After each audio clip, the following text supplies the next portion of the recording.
We are spending about a week in each state. The states are Colorado, Utah, Arizona, and New Mexico. And the Colorado River flows through all of these states. And at each stop that we're stopping at, we're getting the data from the quality of the water of the time. And so we're kind of seeing how different areas impact the quality of the areas. Share some reasons why you kind of picked conductivity you did.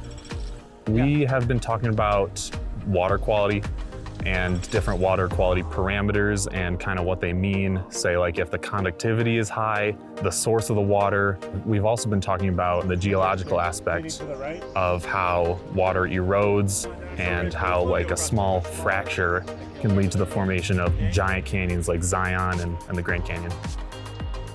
One of the benefits of studying our outdoor laboratory is that it kind of highlights the variability and uncertainty and how science and processes and concepts aren't always just really clear like you read about in the textbook. There's a saying among geologists that the geologist that sees the most rocks wins.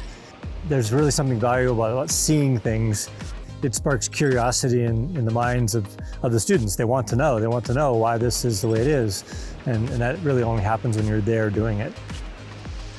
Every location, they learn some like statistics around animal or about how rocks are formed, like with the dunes or how the arches were formed or Bryce Canyon hoodoos, and they write those down in our field notebooks. So what would it take to make that number 8 instead of what different velocity would it take?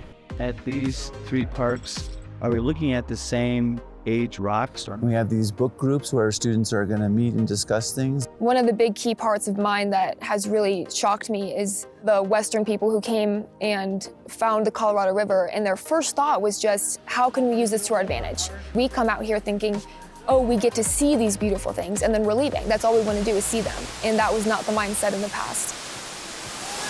This trip is just so important because it's showing the students like real life learning. Because for example, I was reading my book on Lake Powell, I know some of my students were, and then we went there, we jumped in the water. Really, it's important to see like these real life applications.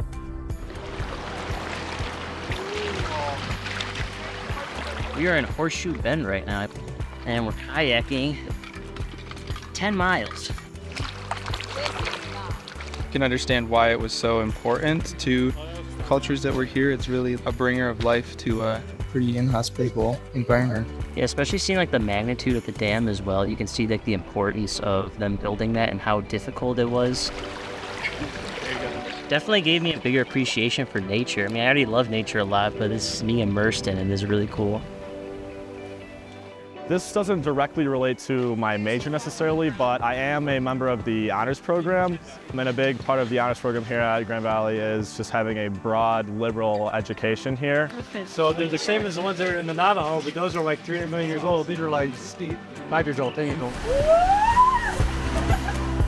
Going in, like only knowing one person, it was really nerve-wracking. Since there's only like 26 people and we are all doing the same thing every day and we're all packed in these little vans, like everyone gets to know each other, and I don't know, it's a lot of fun. I really like that.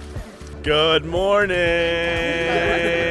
We're going on some long, hard hikes where people are tired, so it's cool to be able to like pick each other up and be like, okay, we're all in this together, we got it, guys. We are on our way for our 7-mile round trip hike to Observation Point here at Zion. And I think one thing that really makes the camaraderie really powerful is that we all want to be here. We all want the same thing out of this trip. We want to learn, we want to see these places. We're almost there, 2.85 miles in. Say hi. Hey. I mean, everyone's getting so close on this trip. Like, we're building friendships for a lifetime here. Hello from Observation Point. Hey!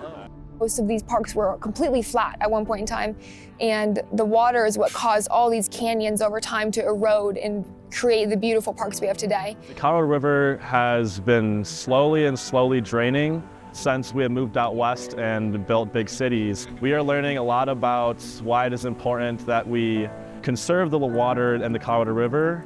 We're using so much of the Colorado River in this area of the country to sustain so many people's lives. We need to figure out what we can change in the future to allow people to continue to live in this area. We are the future of this area out west, and we need to know what's wrong with it in order to protect it and preserve it for future generations. So the more we know, the more it'll benefit us.